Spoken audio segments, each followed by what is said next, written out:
Nag-ikot si Pangulong Aquino sa itinatayong bagong paliparan sa Puerto Princesa, Palawan. Nakatakda na mga i-turnover sa Philippine Air Force ang lumang airport na inaasahang makakadagdag daw sa depensang panghimpapawid ng Pilipinas. Mula naman sa Palawan, may ulat on the spot si Micaela Papa. Mika? Connie, in-inspection nga ni Pangulong Noynoy Aquino ang ongoing construction ng bagong Puerto Princesa Airport dito sa Palawan.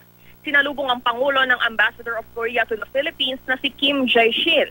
Sarangani Representative Manny Pacquiao, ilang cabinet secretaries, si Lieutenant General William Hotchkiss na siyang Director General ng CAAP at mga lokal na opisyal ng lalawigan ng Palawan at ng bayan ng Puerto Princesa. Kabilang din sa reception party si Mr. Yong Kyun-oh na kinatawan ng Export-Import Bank of Korea na siyang nagpopondo ng construction.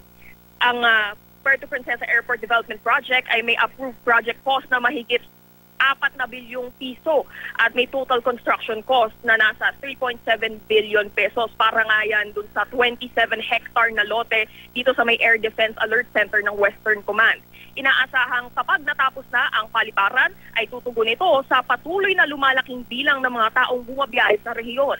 Ayon kay Hil Pamatmat, Project Manager ng Puerto Princesa Airport Development Project, kapag natapos na ang proyekto sa target date na January 17, 2017, inaasahang mapapalaganan pa nito ang turismo sa Mimaropa Region. At sa taong 2020 ay tataas na ang masiservisyo ang mga pasahero sa 2 million per year. Kumpara yan sa kasalukuyang 1.3 million na sineserbisyohan ng Puerto Princesa Airport.